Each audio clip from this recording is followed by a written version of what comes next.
I want to respond to a few comments. Fred Biscuit says that I am spot on, which is rather nice, about my advice to the King, the Prince of Wales, and Prince Harry. Fred says, all this do-gooding and silent lecturing of the population by a royal family who cannot even demonstrate to us or to the whole world anything along the lines of an apology, nor any kind of forgiveness to each other within their own family. And I absolutely believe that William has no right whatsoever to the British throne until he clearly demonstrates those qualities to his own brother and to us. Well, I agree that you can't be holier than thou, and you should practice what you preach, and so on. The royal family is there to set an example to us in the modern day. The royal family is there also to rule, but you lead by example.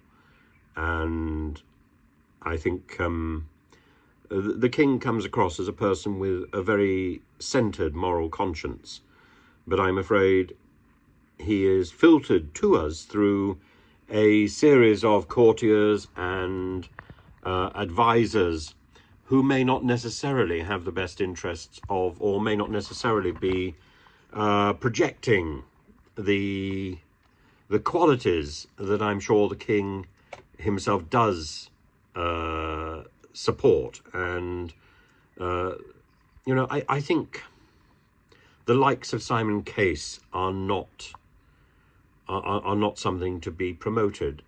Simon Case has been involved in a number of serious scandals. There was the Loan Gate in December 2020, to do with Richard Sharp, of course. The Wallpaper Gate, to do with the so-called gold wallpaper. Again, he was trying to smooth over the cracks, and the cracks simply didn't deserve to be smoothed over. And Partygate, again, he was there during the Partygate crisis and the impromptu birthday party for which Johnson and Sunak were both fined. And the police decision not to punish Case was something that confused many of his colleagues, as indeed his subsequent refusal to resign. The Zahawi Gate and his links with Nadim Zahawi's and his tax affairs. Both Rishi Sunak and Liz Truss were apparently kept in the dark about the Chancellor's settlement with HMRC, but Zahawi knew. Why was he not held responsible?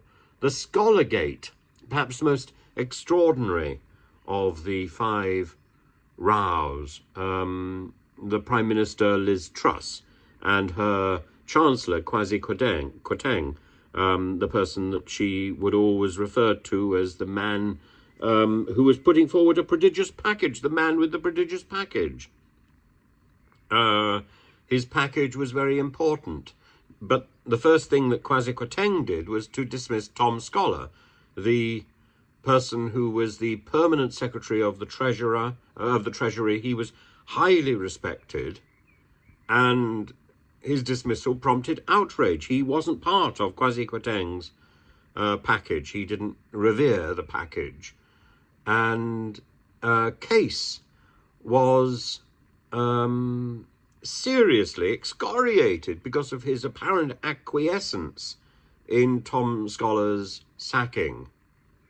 Sir David Normington, who was the former head of the Home Office, publicly accused Simon Case of failing to stand up for the values of the civil service, and that his connivance with Kwasi Kwarteng sent a clear message to the civil service that they are not interested in impartial advice and intend to surround themselves with yes men and women.